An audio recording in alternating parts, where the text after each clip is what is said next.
E aí, galera, beleza? Como é que vocês estão? Meus amigos, mesmo durante o carnaval, a política brasileira não para e a bola da vez é Lula pensando em nomear o Boulos ministro, veja só. E não é o Ministério da Invasão, né? Não vai criar, pelo menos por hora. Brincadeiras à parte, eu não sei nem por onde começar falando sobre isso. Nesse primeiro tema vamos falar disso, vamos falar da reaproximação do Lula com o MST, para tentar conter aí a fúria de sua base na esquerda e o contra-ataque dos petistas para tentar aliviar um pouco para a Janja. E a gente vai começar esse tema, na verdade, com um assunto que envolve aqui a Austrália e que se eu desaparecer nos próximos dias é porque, sei lá, faltou luz, faltou internet, vocês vão entender, uma força da natureza tá aqui nas redondezas. Enfim, na segunda parte, aí sim que a gente tem muito mais coisa pra gente comentar, coisa bem mais interessante. Otto Alencar, logo direto ao ponto, que vai presidir a CCJ, falou sobre anistia e falou algo que eu acho que vocês vão gostar e muito. Sim, Otto Alencar, PSD, Kassab, e já tá falando do Senado. Se aprovar na Câmara, que deve aprovar, no Senado parece que a coisa vai andar pelo menos na CCJ. Vamos falar sobre isso, vamos falar sobre toda aquela confusão linda que só acontece no Brasil, né, do Estado Democrático de Direito, algumas coisas que estão acontecendo, e aí vamos falar do senhor Donald. Fez um discurso ontem lá no Congresso, falou algumas coisas e tiveram algumas movimentações, e ia fazer um comparativo. Donald, a esquerda e a direita no Brasil. E a gente tentava fazer um tiratema no final para ver como é que as coisas estão avançando. Mas enfim. Começando o vídeo, se por alguma razão eu não aparecer nos próximos dias, pode ter aí que aqui na minha região falta de luz, internet, porque tem um ciclone. A priori, é de categoria 2. Né? Já virei especialista em ciclone do dia para noite. Não virei. Mas as explicações é que vai até 5. 5 realmente o bicho pega demais. 4 também. 3 já é treta. 3 os telhados de casa. Muito telhado de casa já voa. A vegetação normalmente já vai. O 2 tá ali, né? Você fica naquela. Mas tá previsto aí para quinta-noite. Amanhã à noite para vocês, né? De madrugada para mim Pra mim vai ser na manhã, mais ou menos, de sexta-feira. Que tá marcado aí pra realmente o pico do Mandetta chegar. Quando deve durar, o pessoal falou que até quarta-feira que vem deve chover muito, bastante. Aí tem algumas regiões aqui na região que deve alagar. Minha região não tá no meio disso daí, graças a Deus. Você vai no supermercado, tá uma loucura, todo mundo indo. Não acho que nada de absurdo vai acontecer, mas realmente corre o risco de não ter luz, nem ter internet. Tendo luz, obviamente eu dou um jeito. Sem luz, sem internet, aí realmente fica difícil. Mas tendo luz, eu dou um jeito de aparecer. Vai dar um jeito, a gente dá um jeito. A gente dá um jeito como a sempre deu. Que não seja um vídeo no padrão bonitinho, nem que seja dentro do carro, no posto de gasolina, mas alguma coisa a gente faz. Aí aproveitando que tá essa confusão, olha só que curioso, né? Comentário agora de tarde, né, no Twitter. Os australianos também usam Twitter. Eu fui no supermercado e tá mais ou menos assim. Mesmo na emergência, ninguém quer comida vegana. Curioso isso, né? Tu vai no supermercado, foi lá hoje, tu vai na seção lá de refrigerante, não tinha mais nada. Biscoito, mais nada. Carne, rasparam tudo. Ovo, raparam tudo. Aí tu chega lá na conta de vegano, tinha tudo. Linguiça vegana, carne vegana, hambúrguer vegano. Por alguma razão o pessoal não compra, né? Aqui na Austrália também. Eu sei que tá a maior confusão. E aí, piadas que rolam na internet daqui e que eu acho que o povo brasileiro vai se identificar. Aqui é o Partido da Soberania Nacional, né? O nome do partido, curioso. A polícia de Queensland, que é aqui do meu estado, protege os seus bens mais valiosos antes que o ciclone atinja. É preciso manter as vacas leiteiras seguras. E o Partido da Soberania Nacional tá fazendo piada com os radares móveis, né? E pior que aqui tem radar, viu? Ô, galera que gosta de um radar. Mas enfim, vamos ver o que vai ser os próximos dias aí. Com certeza, se a coisa virar uma catástrofe, vai aparecer em todo canto. A priori é categoria 2, mas hoje são as notícias que pode ser que tenha um certo risco de que quando chegar aqui na região terra, ele mudar de categoria para categoria 3. Espero que não, espero que seja de boa. Pô, não quero ter nenhum prejuízo, né? Ninguém quer ter prejuízo. Mas vamos lá, vamos que vamos. Vamos falar de Brasil.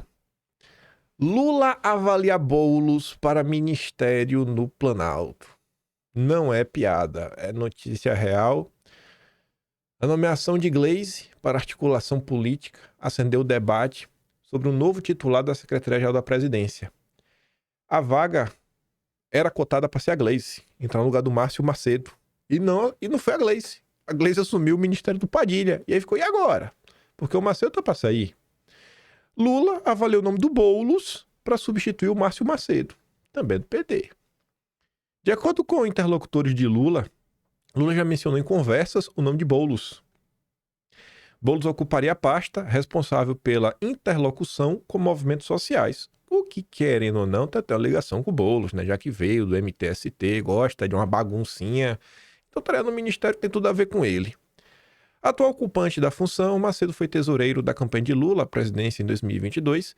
Por seu perfil aguerrido, Boulos se enquadraria em um dos critérios que levaram à escolha de Gleisi para a Secretaria de Relações Institucionais, a disputa política. Procurado pela Folha, Boulos não respondeu. Outro nome lembrado para a secretária-geral é do advogado Marco Aurélio de Carvalho, coordenador do grupo de advogados prerrogativas, o que eu acho que seria bom. Porque 2025 a gente vai ter que aturar inúmeras matérias da Folha de São Paulo, inúmeras matérias da Folha de São Paulo, dando espaço para opinião do prerrogativas sobre as discussões jurídicas do Brasil. E eu acho que se o Marco Aurélio de Carvalho estivesse no governo como ministro, o coordenador do grupo prerrogativas, o cara que esteve à frente do grupo por anos e anos e anos, ainda que ele se licencia do cargo, vai ficar assim, cara, o grupo prerrogativas, toda vez que sair uma matéria dessa, vai colocar grupo de ministro do governo Lula ganha destaque na Folha de São Paulo. A Folha de São Paulo está colocando à frente uma opinião puramente política de um ministro de Estado, como se fosse uma opinião técnica jurídica. E eu espero pelo menos que a imprensa noticie dessa forma, né? Pelo menos que seja a imprensa de direita a colocar isso para frente, porque já seria um contraponto, inclusive, no debate público. Então, eu acho que seria um nome bom. Bota lá o Big Mac. Como não seria candidato em 2026, poderia permanecer no cargo até o fim do governo. Vai lá, Lula, bota aí o Big Mac, deixa o bolo lá de boa, bota o Big Mac lá do Prerrogativas, para dar o carimbaço, o grupo Prerrogativa, assim, a maior parte das pessoas já sabe, mas quem não acompanha a política no dia a dia, às vezes olha, não, grupo Prerrogativas, técnico, 100% técnico. A nomeação de Boulos, por sua vez, exigiria um xadrez partidário. O PSOL já está à frente do Ministério de Povos Indígenas com a Guajajara e auxiliares apontam que ocupar duas pastas não seria proporcional ao tamanho do partido. Mas nessa situação acho que não tem nada a ver porque é um ministério que ninguém do Centrão quer. Tu acha que é o perfil do Centrão? MDB, PP, Republicanos, União Brasil, PSD, assumir o ministério que lida com movimentos sociais. Tu acha que tem alguma coisa a ver? É a cara da esquerda isso, ninguém quer. O Centrão quer ministério com orçamento. Além disso, há hoje um segmento do PSOL que é mais crítico ao governo e defende um distanciamento do Palácio do Planalto. Aí que está o ponto que eu acho que a classe política pode querer problematizar, e quem vai problematizar, na verdade, serão os petistas. Para quê? Para tirar Boulos do PSOL.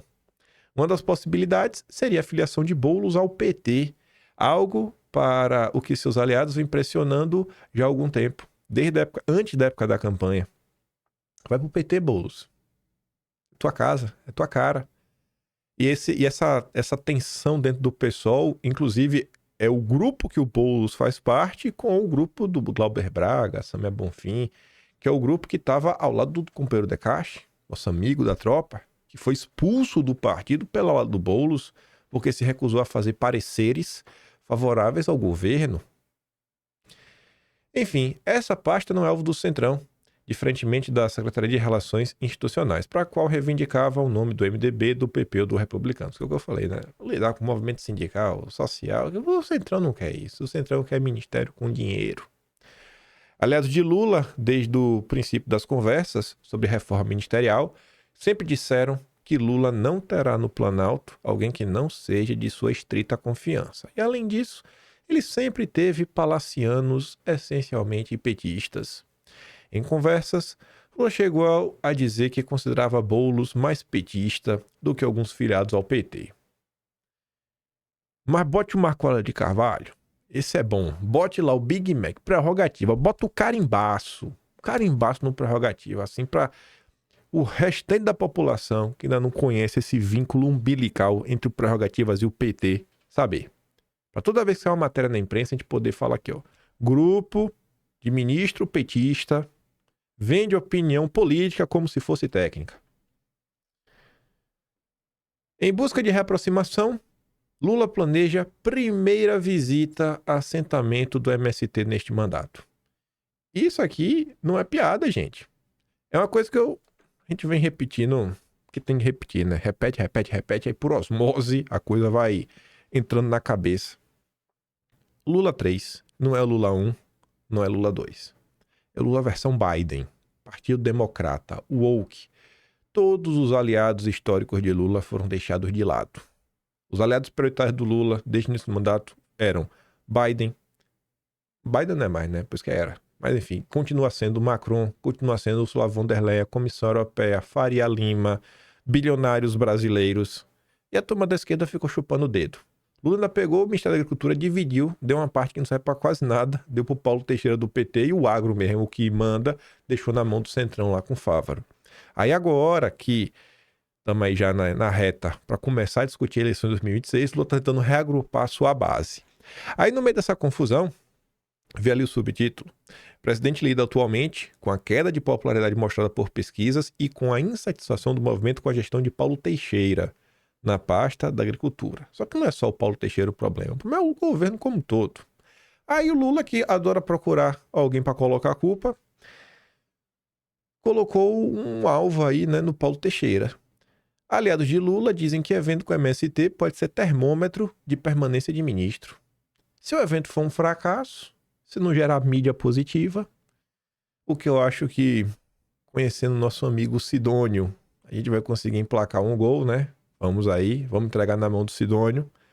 Vamos ver o que o Lula vai falar, né? A forma como o Lula vai abordar qualquer assunto que ele for tratar nesse evento. Aliados de Lula dizem que o evento, do qual o Lula vai participar com o MST, no acampamento em Minas, na sexta, poderá servir como uma espécie de termômetro da permanência do ministro Paulo Teixeira na pasta. A gestão do ministro tem sofrido críticas de integrantes do movimento social e do governo, e seu nome é lembrado na bolsa de apostas da reforma ministerial. Em uma reunião com dirigentes do MST, em janeiro, Lula ouviu cobranças por reforma agrária e queixas sobre as medidas que o governo apresentou para tratar desse tema, consideradas insuficientes. Paulo Teixeira também é criticado por não ter tomado medidas para amenizar a crise dos alimentos. É mesmo? E ele vai tomar sozinho. É isso. Vai lá, Teixeira, vai e faz. Não é uma conjuntura maior que envolve o Ministério da Fazenda, o próprio Ministério da Agricultura, o próprio Lula. 5 interlocutores do presidente afirmam sob reserva que a situação de Teixeira é delicada. E é preciso que ele apresente propostas concretas para tentar reverter esse cenário.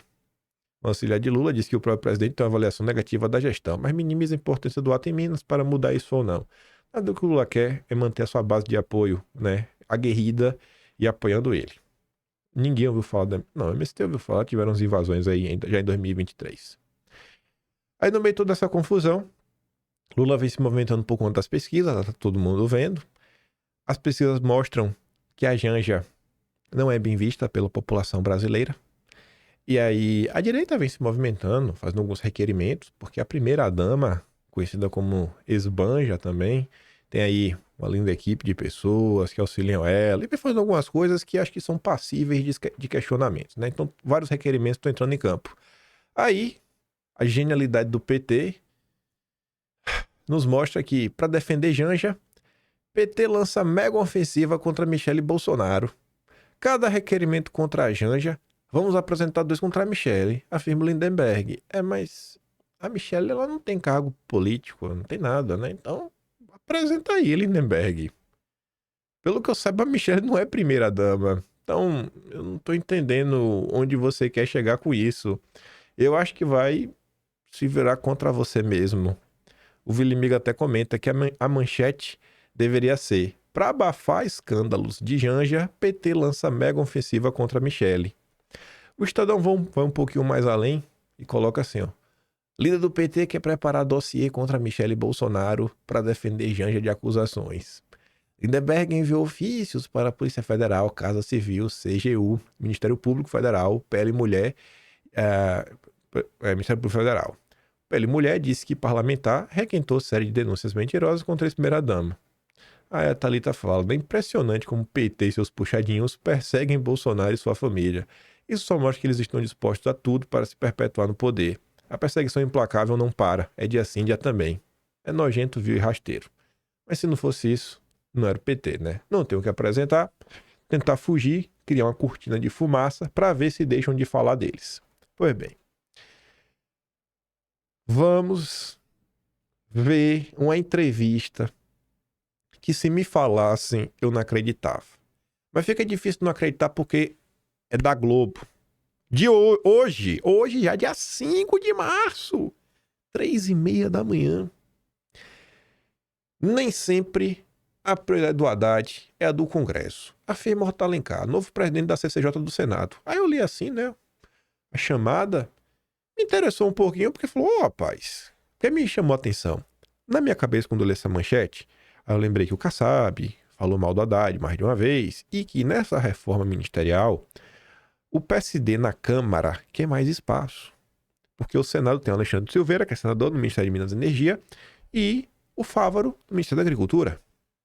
Eu falei, talvez o Horto Alencar tá entrando em campo para dar aquela, né, cutucadinha, para dar uma valorizada no passe do PSD. Fiquei interessado em ler. Aí fui lá olhar o subtítulo. Senador baiano diz que ministro da Fazenda não terá caminho fácil em propostas como limite dos supersalários do judiciário e reclama de bloqueio de emendas. Aí eu não vi nada demais. Aí eu fui lá pro primeiro parágrafo. Aí eu já fiquei assim, né? O senador também reclamou do bloqueio das emendas, normal, padrão. Considera elevadas as penas de alguns dos condenados pelos ataques do 8 de janeiro. Eu falei, mas como assim? E é contra mudar a ficha limpa para beneficiar Bolsonaro. Beleza, vai parte do pacote. Mas eu fiquei de cara. Primeiro parágrafo vai me falando que o Otto Alencar, o Otinho, amigo do Renanzinho e do Omar Aziz, do Zé Colmeia, da CPI do Fica em Casa, do circo, até ele já acha que tá absurdo a questão do 8 de janeiro. Curioso. Muito curioso. Porque, gente, o Otto Alencar não é aquele cara do Centrão, tipo Ciro Nogueira, tipo, sei lá, pensa o nome aí. Que o nome que na minha cabeça seria a gente... Bom, não é... Bom, vou trazer um nome que não é do Senado. Tipo um Baleia Rossi da vida. É centrão, mas não é desses que fica de gritaria, extrema direita. O Otto Alencar é aquele cara chato, né? Extrema direita, golpista, antidemocrático. Você vê, é o cara que reza a cartilha do PT. É o centrão petista. Que é um em carne com o PT na Bahia. Eu falei, rapaz, Otto, é sério, Otto. Você concorda que a anistia tem que avançar, Otto? Fui dar uma olhada na entrevista, né? Falei, vamos dar uma olhada agora. Quais vão ser as prioridades da CCJ nos próximos 2 anos? Depois do carnaval, uma das coisas que eu vou conversar com o Marcelo Castro, relator da reforma eleitoral, é a reforma eleitoral, né, por óbvio. Muitos senadores estão definindo acabar com a eleição de 2 em 2 anos. Vai ser bom pro Brasil, todo mundo, né? Tem algumas coisas que estão paradas. Marco temporal. A questão dos supersalários do judiciário, eu estou esperando o Pacheco chegar para conversar. Vem dele aquela iniciativa da PEC do quinquênio que ampliaria a remuneração judiciária e compensaria a limitação. Considero urgente para botar na sala e operar. Tem que examinar bem, tem muita versão, muita narrativa nisso. Aí vê só. Eu não sei se seria bom ou ruim, mas você não parar o país a cada 2 anos pode ser interessante. Você alinhar eleições municipais, estaduais e federais. Tudo uma coisa só. Teve o desgaste ali, depois só 4 anos depois. E aí vai todo mundo junto. Uma coisa curiosa é que ele quer discutir a reforma eleitoral. Marcelo Castro. Qual a importância disso? Você lembra lá atrás que o Randolfo Rodrigues veio com aquela ideia de apresentar um projeto para fazer com que as pessoas só votem em um senador?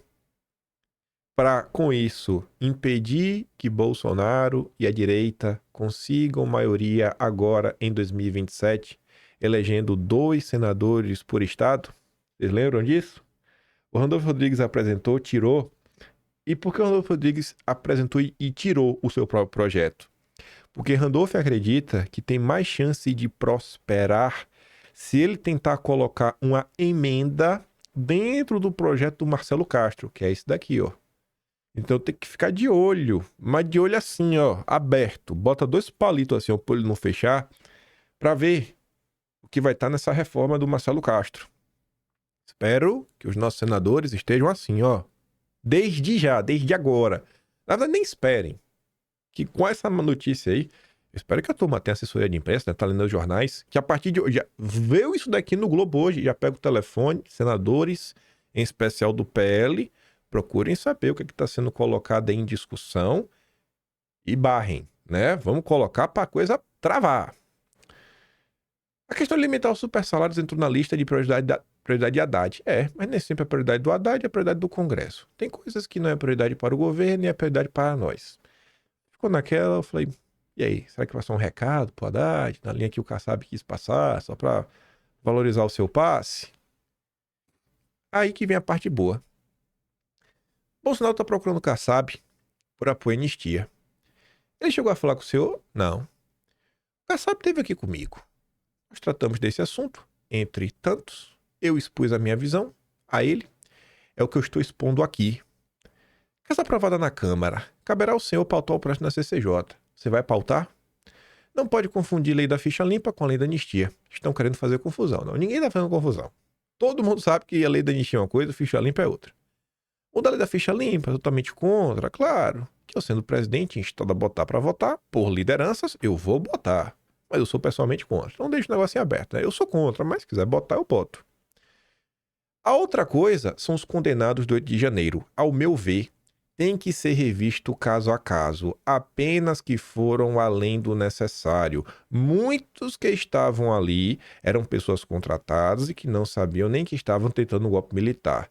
Alguém que chegou ali e jogou uma pedra no vidro do Senado, da Câmara, do Supremo, ele fez um dano ao patrimônio público como se alguém passasse na frente de um hospital e quebrasse a vidraça.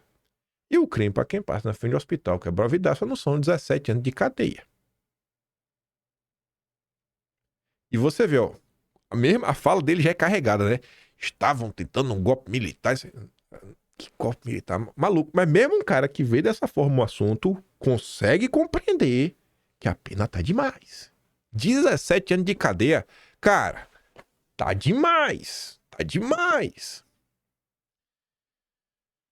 O senhor vai defender eternamente no PSD que o partido esteja na coligação do Lula? Lula ainda não se pronunciou, mas se ele for candidato à reeleição na Bahia, nós, o PSD, vamos estar com o presidente. Estou me referindo à figura do Lula, pessoa física. Não estou me referindo à pessoa jurídica, o PT. O PT é uma coisa, Lula é outra. O PSD na Bahia pode marchar com Lula, com o PT. Aí são outros 500. Vamos ver, né? Como é que será essa movimentação aí, olhando 2026. Flávio Bolsonaro postou essa linda foto ontem, ó. Anistia já. Lula defendendo a anistia. Parabéns, Lula. Por defender a democracia, né? Ah, mas aqui foi no passado. Aqui interessava o Lula, né? Anistia agora? Não, agora pode ajudar gente boa, rapaz. Mãe de família. Pobres coitados. Os pobres coitados não merecem anistia, não. Já pra galera aí, né? Que aprontou muito no passado, aí Lula defende qualquer coisa. Então vou pegar aqui na sequência, né? Quando o Lula se refere ao regime militar, o filme Onde Estou Aqui, que tem a ver com o regime militar, porque a questão do Rubens Paiva, você vê uma manchete que saiu ontem. Tarcísio silencia sobre Oscar para Ainda Estou Aqui e expõe essência bolsonarista. Olha, ele não falou, essência bolsonarista. É uma loucura assim, igual. Coisa de maluco, velho. Se você não comentar sobre o Oscar, você é a essência bolsonarista. É duro, né? Mas duro mesmo é isso aqui, ó. Condenado a indenizar ex-prefeito de Niterói, Daniel Silveira pode ter bens penhorados. E sabe por quê? Porque a justiça só encontrou R$ 2.000 nas contas do ex-deputado federal. Não pode trabalhar, não pode fazer nada, né? Tá achando ali, vai ter que tomar o que é teu. Perder tudo. Né? Perdeu pouco. Parece que o Daniel Silveira perdeu pouco até agora.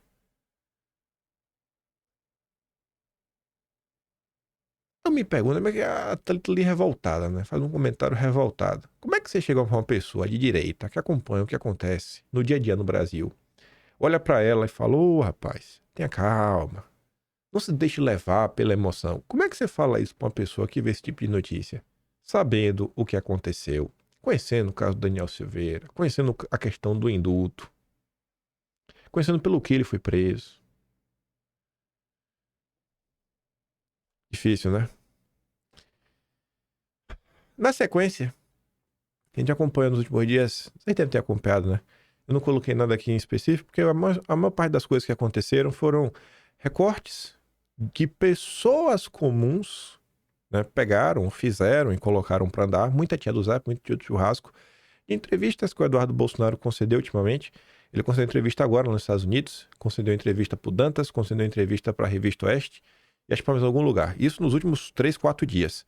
Comentando aí, né, sobre as coisas que estão falando contra ele, a possibilidade de perder o passaporte. Aí, em tudo que está acontecendo, a população comum está bem indignada. A população comum, na classe política, daquele jeito, né? Aí o Carlos Bolsonaro fala assim, ó, rapaz, só por curiosidade, de boa, né, e pela democracia.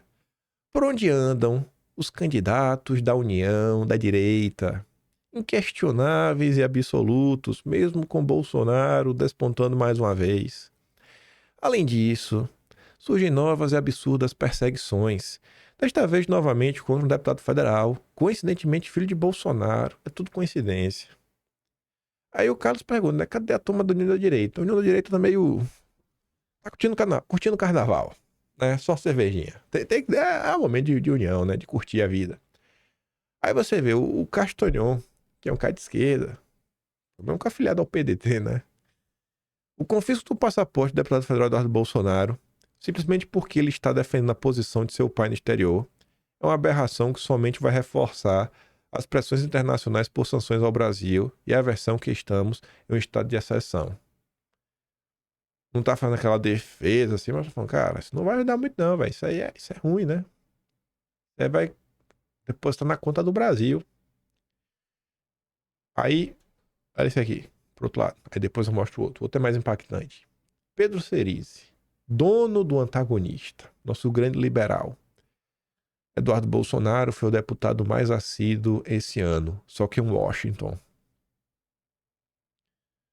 Mais uma semana e o liberal Cerise vai apoiar a prisão do passaporte do Eduardo. Aí tem esse aqui, ó. Não é perfil falso, é um perfil da direita, é mesmo. Aquela que quer descolar do Bozo sem perder o apoio dos apoiadores do Bozo. Eu quero que Eduardo Bolsonaro se lasque. Nunca fez nada por São Paulo, nada, né? Passou os últimos anos só viajando. Agora querem que eu torça? Se lasque aí. Aí coloca a foto do ministro e diz, eu autorizo. Então, Carlos, tava perguntando, cadê, rapaz? A União da Direita. Aqui é a União da Direita, ó. Aqui é a União da Direita, ó. Todo santo dia. Tem vários comentários que eu peguei aqui, assim, pensado, sabe? Que passo na minha timeline. Mas não faltam comentários, diariamente. Não é difícil. É só você colocar.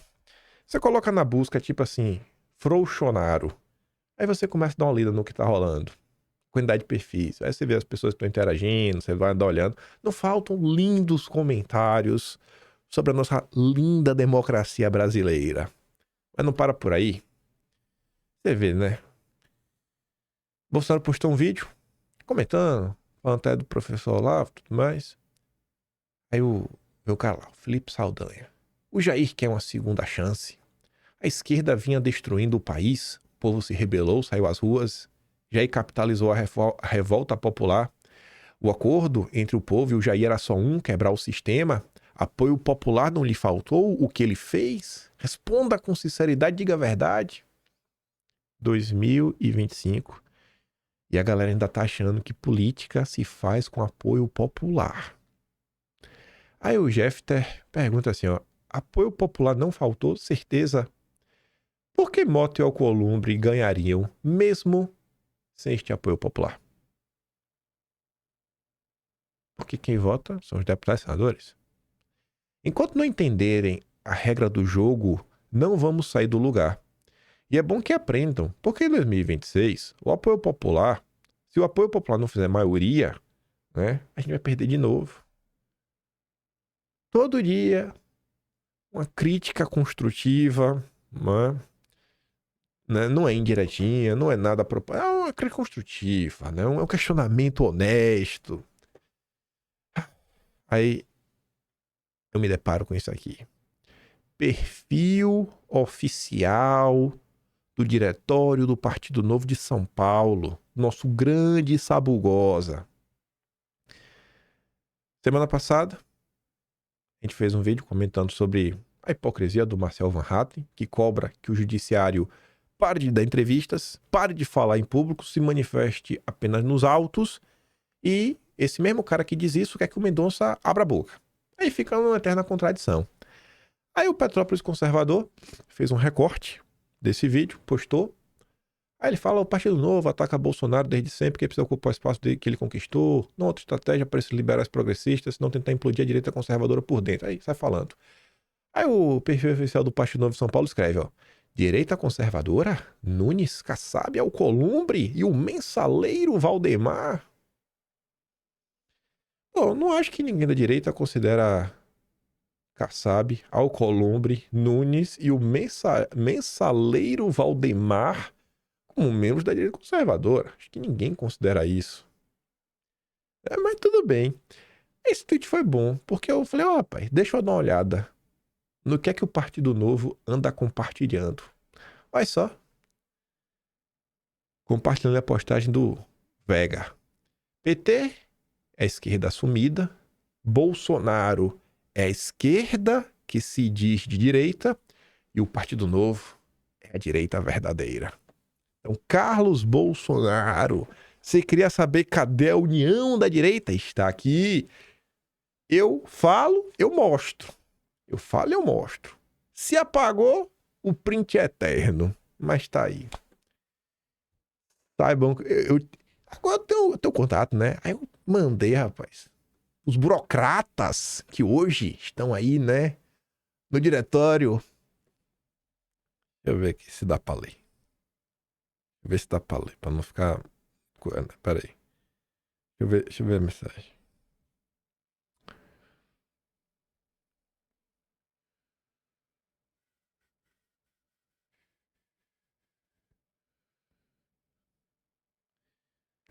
Eu mandei.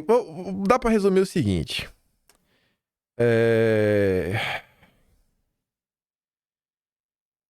A pessoa concorda que existe um problema.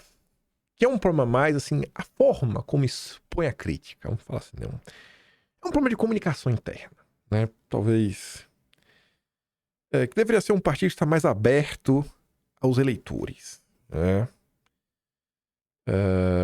De comunicação das palavras certas. A reprodução de um Twitter com a palavra verdadeiro, outras adjetivações como limpinho, genuíno, não é o caminho que defende internamente, né? Então, assim... Mas eu mandei lá. Eu falei, irmão, essa aí é a união da direita. Meu Deus, não aguento isso aí. É muita cara de pau desses caras, velho. Isso é muito cara de pau. Muito cara de pau, né? Bate. Aí chega, não... Vamos unir a direita, é momento de união, já passou. Igual o Marcel Van Hatten, botou o rabinho entre as pernas lá no Pânico. Não, já passou, o pessoal fica querendo remoer, acabou já a eleição da presidência da Câmara. Valeu, fera, valeu, ó, valeu, tô de olho. Mas vamos lá. Esses dias, tem um livro, deixa eu olhar aqui qual é a capa pra mostrar pra vocês. Acho que é Seminário, Diário de um Filósofo. Eu acho que o nome é esse. É um livro do Olavo. É um livro do Olavo. Que é esse, de onde saiu esse print aí. Deixa eu pegar aqui. Eles são 2 volumes. Seminarium, Olavo de Carvalho. Páginas de um diário filosófico. O volume 1 é de 1979 a 1997. O volume 2 é de 2010 a 2013. Entre 97 e 2010 eu não sei, porque não foi eu que fiz o livro. Mas enfim, um amigo postou essas duas imagens, postou lá no grupo do Quinto lá, e aí postou um dos pensamentos filosóficos, professor Olavo, que ele falava o seguinte, né? Para que serve unir os conservadores? Ou pior ainda, unir conservadores e liberais? Ou a união é apenas externa e aparente, pura demonstração de polidez e bom mocismo que só serve para afagar egos? Ou então, é união séria baseada em estratégia comum? Mas é aí que a coisa complica.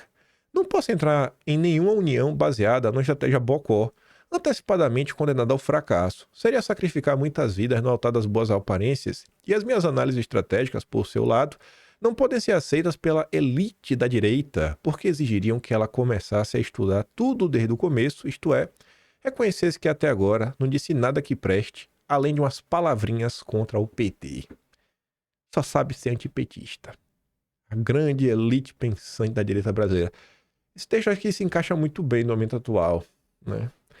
E eu nem sabia disso daqui, eu realmente sabia. Eu falo pra vocês direto, gente, qual a direita que vocês querem construir? Porque hoje ser direita é só ser antipetista. Se o cara falar duas palavrinhas contra o Lula, é isso aí. Inimigo do meu inimigo é meu amigo, é um indignão, vamos de direita. Já viu a esquerda brigar em público, briga no privado, sabe? Aquele, não divida a direita. Nossa, aquele papo chato. Aí vem isso daqui, tem um texto do Olavo que é assim, por que eu não sou liberal? Eu nem vou pegar esse texto. Fui atrás de outras coisas, ver se ele já tinha escrito umas coisas na mesma linha. E eu achei as coisas bem engraçadas e curiosas, que dá pra gente conectar com algumas coisas que o Trump anda fazendo nos Estados Unidos, e que eu acho que, na minha visão, né, é um caminho que o Brasil deveria refletir e talvez seguir. Esse texto aqui de Olavo é de 1998. Obviamente, com a visão de mundo, que depois ele até deu uma modificada em relação ao PT, para pior. Olavo falava o seguinte, né? A origem da nossa confusão. A independência do Brasil, como a das colônias espanholas, não foi uma independência senão do ponto de vista jurídico. Política e economicamente, apenas passamos de uma órbita de influência a outra, em mais um episódio da história rasteira que a coroa britânica deu em seus concorrentes ibéricos. Porque realmente foi isso, né? Você vê, já a própria independência cria a dívida externa com Inglaterra, né, que foi aquele empréstimo com os Rothschild, que só fez aumentar ao longo dos anos com novos empréstimos. É claro que, entre os fundadores do país, havia quem fizesse força no sentido de uma independência mais efetiva. É o caso do grande Andrada, José Bonifácio de Andrada, que começou a aconselhar o país a que não fizesse dívida com os grandes banqueiros europeus, porque a dívida, afirmava ele, jamais pararia de crescer. Demitimos o Andrada e estamos rolando a dívida até hoje. Até hoje mesmo, Olavo. Até hoje não para de crescer. Estava certo. A política inglesa era incentivar rebeliões e reivindicações progressistas nas colônias e áreas de influência alheias. Incentivar rebeliões e reivindicações progressistas. Agenda woke, né? A política de Estado meio globalista, vamos botar assim, né? Isso aqui não é basicamente o que a Alceide fez, que é o assunto do momento que a gente diz hoje em dia. Isso aqui não é exatamente o que o Soros faz hoje em dia, via Open Society, o que as ONGs fazem. Então, assim, envelheceu bem. Sempre em defasagem com as possibilidades efetivas da economia local para gerar crises e destruir a hegemonia dos impérios concorrentes. Vai vendo. Estimulados pelos ingleses a dançar num ritmo que não tinham força para acompanhar, as nações afetadas por essa política desenvolveram um complexo cultural crônico, que é a contradição de valores básicos. Se buscam adaptar-se às exigências éticas e às políticas da civilização progressista, da civilização woke, têm de se submeter à potência internacional e perdem a sua autonomia. E aí, se querem preservar a autonomia, têm de negar a seus cidadãos os novos direitos criados pela sociedade mais avançada. Daí que nessas nações, os governos mais democratizantes tendam ao entreguismo, tipo JK, e aos governos nacionalistas ao autoritarismo. Ele cita o Arthur Bernardes, o Geisel, grande Arthur Bernardes. O reflexo disto na cultura e na vida psicológica é um ambiente geral de farsa e realidade.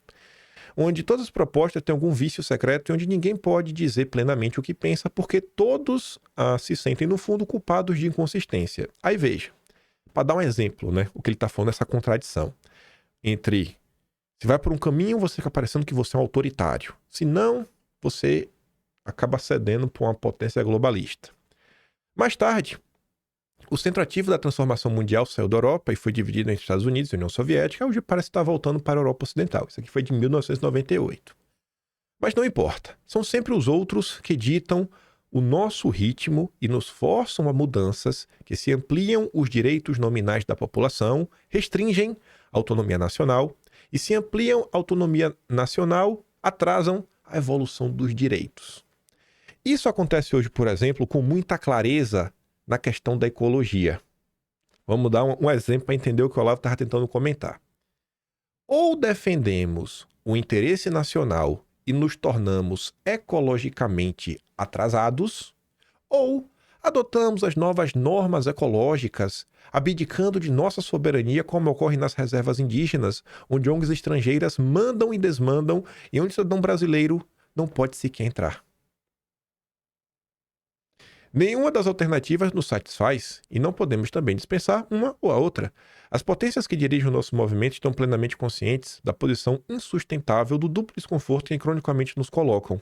Nós é que, às vezes, não percebemos o jogo e aderimos a aparências, a palavras e a rótulos atraentes, né? Princípios e valores, perder de pé.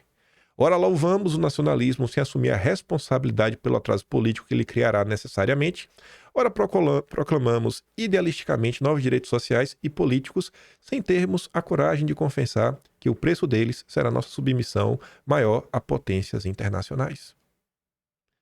Ou seja, o Brasil tem que achar uma forma de conciliar uma agenda nacional, de modo também que não pareça, sabe, gritaria para tudo que é lado. Toma, minha posição é essa, eu vou sair perfurando petróleo tudo que é canto. Aí vem aquela gritaria. Não que isso seja ruim, mas hoje você olhando assim, o impacto da imprensa, a imprensa tem um impacto muito grande. Se você não conseguir levar a sua mensagem, a imprensa vai ter tudo na mão que eles precisam para vender aquela narrativa do autoritarismo, que foi o que eles fizeram contra Bolsonaro e já estão começando a fazer contra o Trump e vão fazer contra o próximo presidente da direita. Eles seguem fazendo isso. É o exemplo aí da notícia do Tarcísio. O Tarcísio não falou do filme, é a sua essência bolsonarista, toda aquela ladainha chata. Mas aqui tem uma coisa, ó. Forma de você combater a agenda globalista passa pela defesa nacional, contra o internacionalismo, o nacionalismo. Hoje estamos com o FHC numa fase democratizante internacionalista. Amanhã ou depois, com Lula, outro petista no governo, voltaremos ao nacionalismo autoritário de Vargas, ou, por paradoxal que pareça, de Geisel. Isso não aconteceu. O Olavo até muda a opinião dele depois. Você vai encontrar, fala do Olavo falando o seguinte: quem entendeu que é entreguismo de verdade, deu poder na mão do PT. Em 98 o PT ainda tinha outra visão, né? Era o PT do passado, do Velho Testamento. Em qualquer dos casos, sentimos uma profunda frustração, pois nossos melhores esforços são viciados por um mal secreto. É a contradição básica que torna tão difícil a um brasileiro sustentar um discurso político coerente. A coerência das ideias torna-se incoerência dos atos e vice-versa. Por isso, os nossos governantes mais eficazes foram os que tinham um discurso aparentemente mais ambíguo, mais oco ideologicamente. E por isso os nossos políticos mais caracteristicamente coerentes a seus ideais, como Luiz Carlos Prestes e Carlos Lacerda, acabam nada deixando atrás de si, senão um rastro de belas palavras. Vamos traduzir por dia de hoje? Aquele discurso, às vezes, oco e ambíguo, mas no final entrega um resultado. É o cara que ganhou de 4, do que as belas falas do perdeu de pé. Quando vem gente com esse papo, não, o Partido Novo é a direita verdadeira, nós somos a direita verdadeira, somos os limpinhos, fazemos o que acontecemos, se for assim é melhor perder, não vale a pena. E você pega a situação, por exemplo, do Senado, da Câmara, que é uma situação que não depende de apoio popular. São 257 votos na Câmara para eleger o presidente da Câmara, 41 votos no Senado para eleger o presidente do Senado. A eleição já estava garantida, definida, todo mundo sabia disso desde o ano passado. E aí a turma vem com discurso e belas palavras. Qual o resultado disso? Nada. Nada. Nada. Esse texto foi escrito em 1998.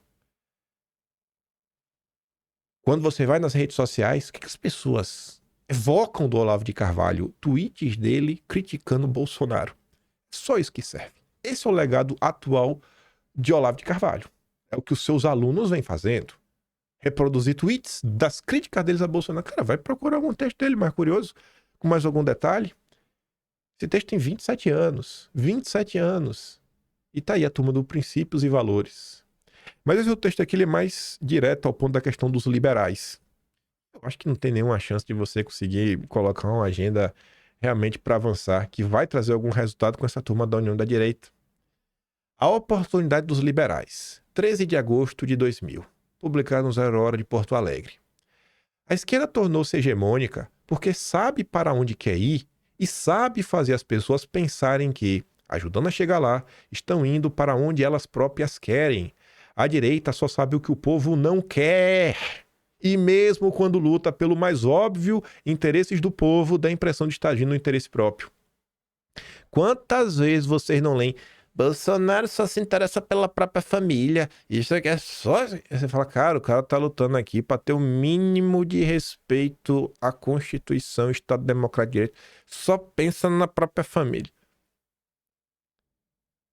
Quantas vezes a gente já falou isso daqui, né? A direita, cara, ela não tem até hoje um projeto. A direita sabe o que ela quer, mas qual o projeto que a direita quer? Eduardo Bolsonaro deu um amadurecido nos últimos tempos, né? Recentemente ele até falou isso, em alguma participação dele. Pô, a gente é muito bom falar o que a gente não quer, né? Agora a gente tem que começar a desenhar um projeto do que nós queremos ser. Pois é, né, Eduardo? 25 anos do mesmo problema. Aí depois que eu falo, precisamos de um projeto de país, vocês ficam assim, eu tô falando, pô. Por isso mesmo, na luta pela redemocratização do Brasil, o retorno à normalidade democrática foi apenas uma parte dos objetivos alcançados. A parte menor e secundária. A maior principal foi a hegemonia comunista do processo. Pelos frutos os conhecereis. Hoje a esquerda detém não somente 90% do eleitorado dos grandes centros, isso em 2000, né? Veja como mudou. Pelo menos isso daqui a direita conseguiu modificar, né? A esquerda hoje não tem mais 90%. Mas a esquerda também domina a máquina de denúncias e investigações com que destrói com provas ou sem provas a reputação de quem incomode. Em resultado, a batalha contra a corrupção não diminuiu a corrupção em nada, mas fez subir até as nuvens o poder de manipulação esquerdista da opinião pública.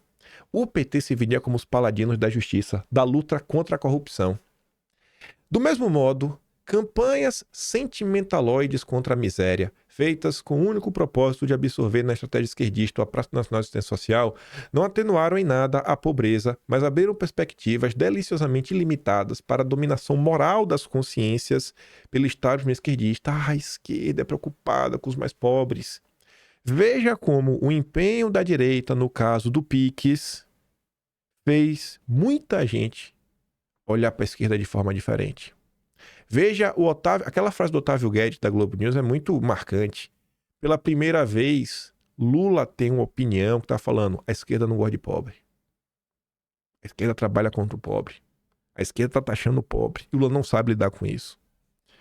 Melhoramos em alguma coisa. Avançamos, né? 25 anos depois, graças a Deus.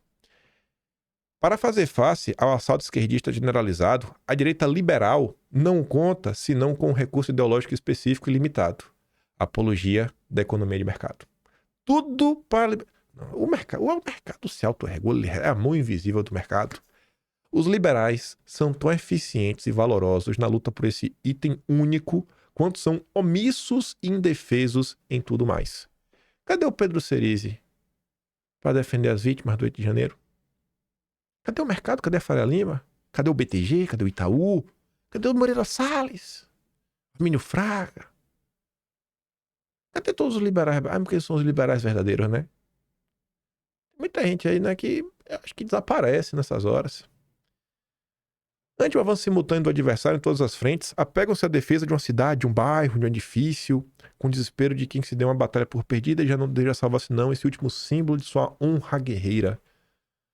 Para complicar, A insistência exclusiva nesse item joga os liberais contra outras correntes de opinião que, sendo tão anticomunistas quanto eles, eu nem sei se eles são anticomunistas, eles só não querem um Estado grande, é só isso que eles não querem. Se o comunista apoiar isso, eles apoiam os comunistas fácil, tanto que apoiaram a ideologia woke por tudo que é lado.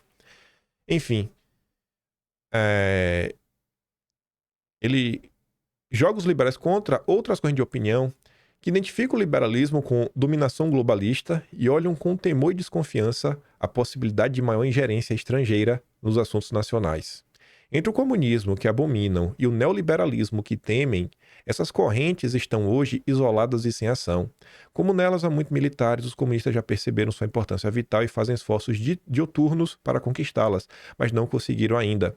Para os liberais ganhar a simpatia delas, basta que saibam distinguir entre o autêntico liberalismo que defendem e a fraude do neoliberalismo imperialista, intervencionista e, no fundo, socialista dos senhores Clinton e Blair. O establishment globalista mundial está hoje francamente à esquerda. Essa é a melhor oportunidade para um diálogo entre liberais e nacionalistas. Eu não conhecia esse texto do Olavo. Eu venho batendo muito nessa tecla. Gente, a gente tem que começar a olhar uma visão mais nacional, visão mais nacionalista, começar a entender a importância da soberania nacional. Pô, eu cheguei nessa conclusão, eu não conhecia. Ele falou, pô, tem setores no Brasil hoje que é até difícil colocar na caixinha do petista, sabe? Que pra direita, às vezes o cara é de esquerda, mas pra esquerda o cara é de direita. Você fala, cara, e aí? E quando você olha as demandas dessas pessoas, elas querem soluções que não são soluções comunistas, sabe? É o que o Olavo tá falando, cara, é o autêntico liberalismo, a autêntica defesa de liberdade econômica, de redução de impostos, mas de uma economia focada na pátria, no país, no Estado-nação, e não o entreguismo neoliberal, essa política BlackRock de ser. Adaptando, cara, exatamente isso aqui, um texto de 25 anos atrás. Aí você olha para essa postagem. Eu não sei se o Alan dos Santos conhece. O Olavo tem um texto, mais de um, na verdade. Se eu não me engano, ele até... Não sei se ele defendeu isso daqui até no debate que o Olavo teve contra o Dugin. Fala mal do Dugin, né? Me desculpa aí, Dugin. O pagamento desse mês não vai cair, né? A direita duguinista. Mas o Olavo falava que um dos caminhos para quebrar a força dos globalistas era a união dos cristãos, aí ele colocava protestantes e católicos, com os nacionalistas americanos e Israel. Tenho quase certeza que ele falou isso também no debate do Dugin. Se não, vai lá no site do Olavo, você vai encontrar isso. Não sei se o Alan dos Santos conhece esse texto. Ele tem uns 2 textos falando sobre isso no site dele, foi artigos antigos, e eu acho que isso também está no debate. Aí o Alan coloca ali, né, a foto do Zelensky com o Keir Starmer, o censurador lá do Reino Unido, que queria assinar todo mundo da rede social. É hora de agir. Aí o Alan pergunta, por que vocês não agiram no passado? Aí vai agir agora que o Trump cortou o dinheiro? Vocês não estão querendo resolver. É tudo jogo de cena, é só pra bater foto. Os globalistas já decidiram. Trump não pode liderar o movimento nacionalista no mundo inteiro. Os globalistas querem conflito, somente conflito. Não é de hoje que Trump é conhecido por ser um nacionalista econômico. Pesquisa por esse termo. A gente já comentou sobre isso em vídeo. O que é que os liberais vão falar disso daqui? Trump cita tarifas do Brasil ao discursar em Congresso. Ele falou que tem muita tarifa aí, que a partir de 2 de abril vai meter tarifa. Ele já tinha feito uma postagem, eu volto ali, né? Para os grandes fazendeiros dos Estados Unidos, se preparem. Vamos começar a fazer muita produção para ser vendida dentro dos Estados Unidos. Tarifa vai rolar solta para o que vem de fora. Não vale a pena. Para ser vantajoso para o americano, comprar do produtor americano. Vamos fortalecer o agro nacional. Trump postou que vai forçar o agro americano a vender dentro dos Estados Unidos, assim barateando a comida para acabar com a especulação para vender de fora. Atitude nacionalista. Isso podia ser feito no Brasil? Não sei. Realmente não sei, porque o agronegócio do Brasil tem uma importância muito grande para manter a balança externa positiva. Precisa disso, né? Conseguir um dólarzinho vindo de fora. Mas e aí? Isso aqui é uma medida liberal? Meter tarifa nos outros? Mas isso aqui é a escola hamiltoniana. Pega lá o livro do List, dá uma lida. As cartas relatório sobre as manufaturas, que é o do Hamilton, pega lá, dá uma olhada, o que ele tava falando. Nossa política comercial é ótima para o agricultor americano. Também será ótima para o agricultor americano, é que agora venderá ao mercado interno porque ninguém poderá competir com vocês. Tarifas sobre produtos nacionais importados entrarão em vigor em 2 de abril. Aí você olha o que está acontecendo no Brasil, né? Enquanto lá o Trump está fortalecendo o mercado interno, no Brasil, Lula está fortalecendo o mercado interno também, né? Mas depende de qual mercado estamos falando. Lula queria colocar carimbo em ovo, data de validade, que é uma medida que vai encarecer, né? Para quem vende a granelzinho. Aí, depois de muito batalhar, Ministério da Agricultura suspende a obrigatoriedade de carimbo em cascas de ovo vendido na União. E o Felipe Barro diz, ó, recuaram? Após meus requerimentos, cobrando informações do governo sobre a estranha e suspeita obrigatoriedade do carimbo nos ovos, o governo recua. Uma vitória contra mais uma medida que só encareceria o alimento que já está custando os olhos da cara. Nos Estados Unidos, Trump está tentando baratear a comida, tentando fortalecer o agro nacional. No Brasil, Lula parece que toma medidas que levam a criar reserva de mercado e monopólio e encarecer a comida. Graças a Deus, Felipe Barros entrou em campo. Lá nos Estados Unidos, Trump quer brocar, né, todo o país e pegar petróleo. E no Brasil? O Brasil, Ibama recomenda que a Petrobras não perfure a Amazônia. Aí tu vai dar uma olhada, né, no que tá rolando. Técnicos do Ibama recomendam a rejeição da licença. Na prática, o parecer técnico não tem poder de barrar o licenciamento. É uma recomendação. Tá na mão aí do Rodrigo Agostinho, cara que é cabeludo. Aí você vê que até o Ricardo Capelli tá indignado. Só o Brasil não pode, rapaz? Chevron, Exxon pode. Agora eu queria ver ele marcar o Rodrigo Agostinho, a Marina Silva, porque só depende deles. Cadê a valentia do Capelli pra fazer isso? Por outro lado, tu olha pra Sâmia Bonfim. Sâmia assina manifesto contra a exploração de petróleo na margem equatorial junto a intelectuais e ativistas ambientais. Pronto. Agora cadê os liberais nessas horas? Pra entrar em campo na defesa nacional. Quando você vai olhar pro Brasil, presidente do BID, temos de oferecer proteção cambial para atrair mais investimento verde. Parceria com Casa da Moeda vai inaugurar certificação de créditos de carbono totalmente nacional. Esse é o caminho? Aí tu vai lá pro Trump. Nos ajudando indiretamente, né? Porque é a questão ambiental. Tá vendo aí como é que o Brasil trata... Era pra ter colocado isso aqui primeiro, né? Pra fazer mais sentido. Trump, depois Brasil. Trump, Brasil. Trump, Brasil. Trump, Brasil. Mas enfim. Governo Trump já abala a organização da COP30 e o Brasil adia programa. A organização da COP30 já está sendo abalada, está obrigando o Brasil a anunciar o anúncio do seu programa para o evento e, eventualmente, adaptá-lo diante das novas circunstâncias. A nova situação levou Brasília a iniciar consultas diplomáticas para coletar opiniões e posições de governos em todo o mundo, em um cenário inesperado de ruptura internacional criado pela Casa Branca. Nesta quarta, o André Aranha Corrêa do Lago, que é o presidente da COP30, vai fazer um discurso na ONU, convocando o governo de todo mundo para relançar a crença e entusiasmo pelo multilateralismo, né? Defesa do globalismo, das instituições, agências, organizações supranacionais tipo a ONU. O problema não é só a decisão do Trump ser do Acordo de Paris. A avaliação dos organizadores da COP30 é que, ao modificar sua política de segurança e aliança com a Europa, Trump vai forçar os governos do velho continente a gastar mais recursos com seus orçamentos militares e na compra e produção de ferramentas. A consequência poderia ser uma redução do dinheiro para a questão climática, inclusive na cooperação internacional. De fato, nesta terça, a União Europeia sinalizou a existência de um compromisso de 800 bilhões de dólares para defender e reconstruir a Ucrânia. No governo brasileiro, existe a contestação de duas frustrações.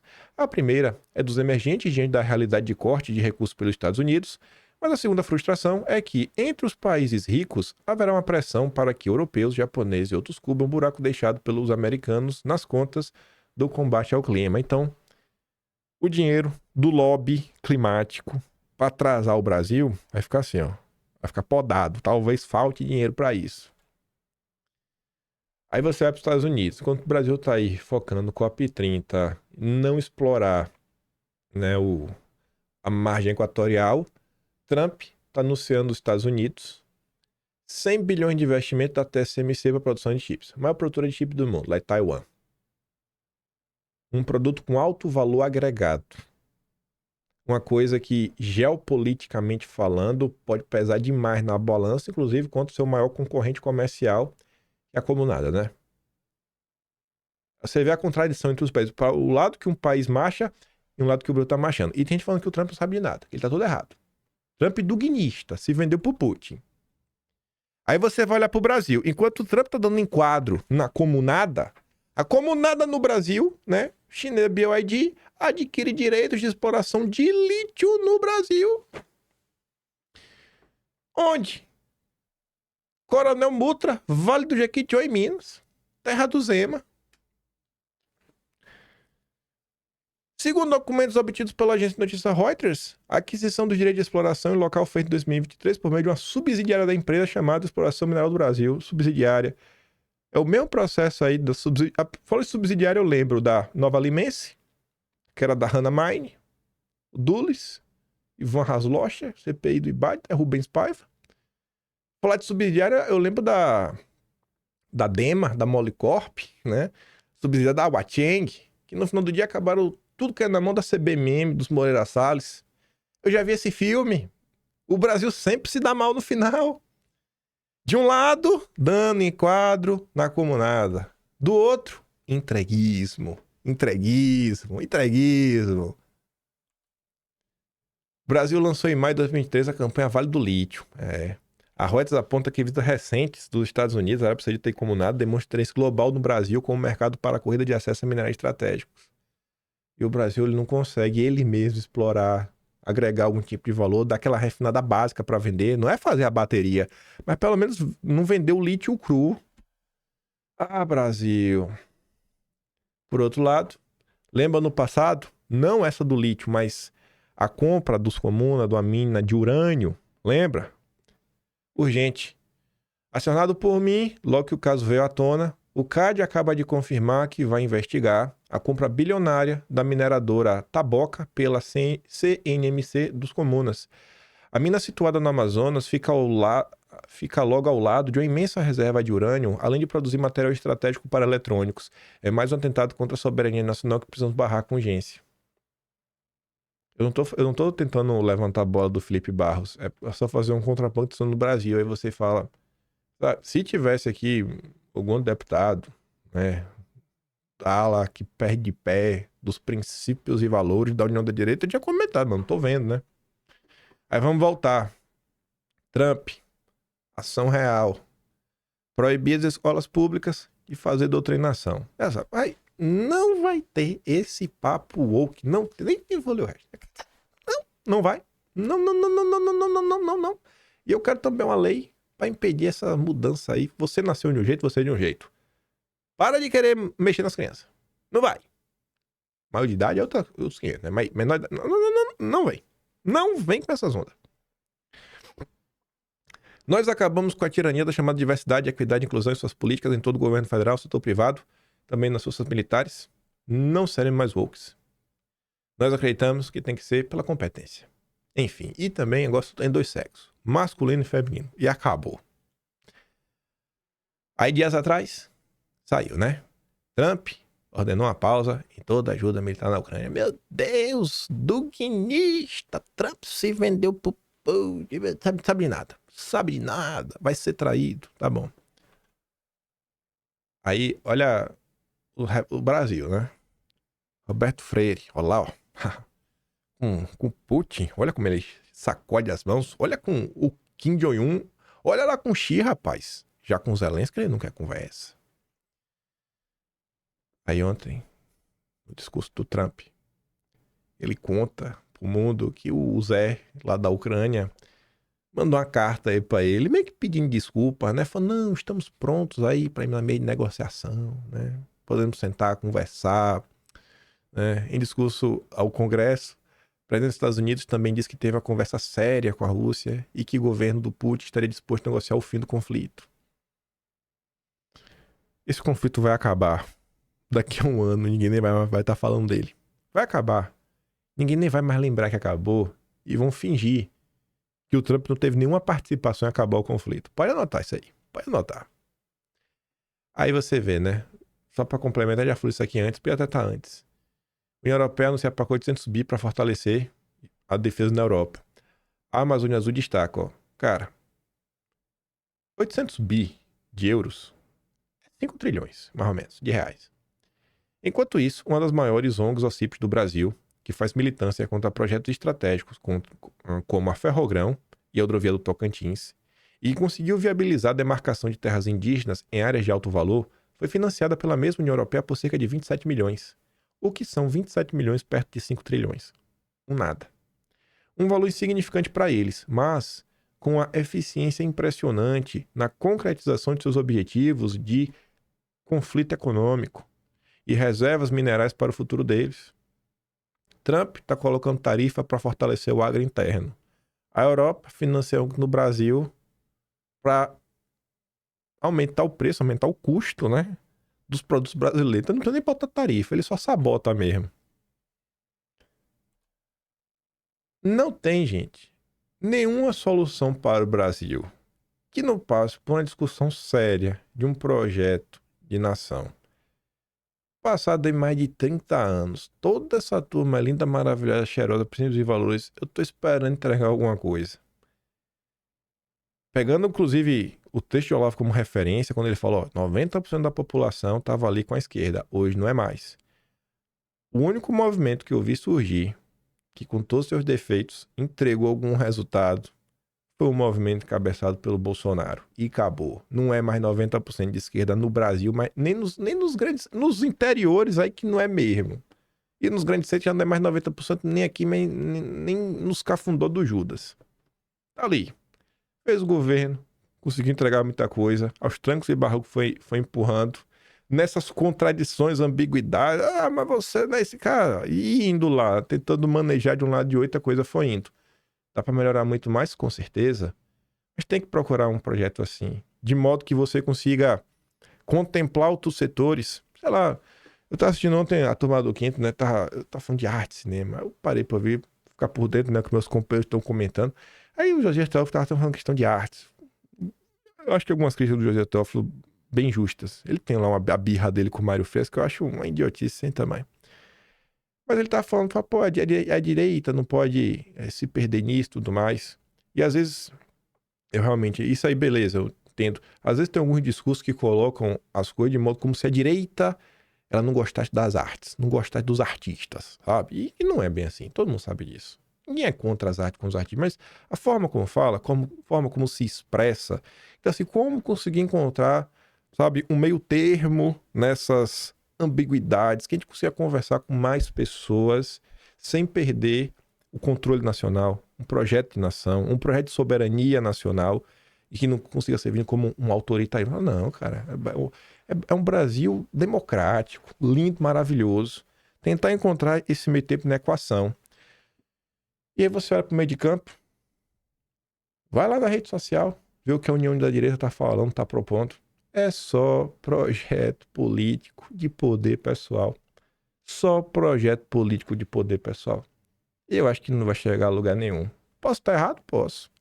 Mas vendo o que o Olavo escreveu 25 anos atrás, 27 anos atrás, eu acho que vai dar errado essa turma da União da Direita, viu? Como já deu. Vê o exemplo aí das Joyces da vida, dos Weintraubs da vida. E se acha aí os super conservadores brasileiros. Enfim, né? Eu fico por aqui. Se atrasar amanhã, depois, etc., você já sabe que não é má vontade minha, né? Espero que o ciclone não leve nada. No caso, nenhum dano gigantesco, porque ficar sem luz, sem internet é o fim da vida, né? Mas é isso. Se gosta do meu trabalhinho, quiser me ajudar um pouco mais, pode estar no meu canal. Tem um botão de valeu, tem um page na descrição e tem um Atlas brasileiro, kimpai.com.br. E olhem pro Trump e tentem realmente olhar, né? Olhar o que é que está sendo discutido lá, olhar mesmo, tentar entender o que é que está sendo feito lá. Não é só o discurso, mas as ações estão sendo colocadas em práticas. E o que é que dá para ser adaptado para conseguir resultados concretos no Brasil. Fica aquele grande beijo, vejo vocês amanhã e é isso. Fui.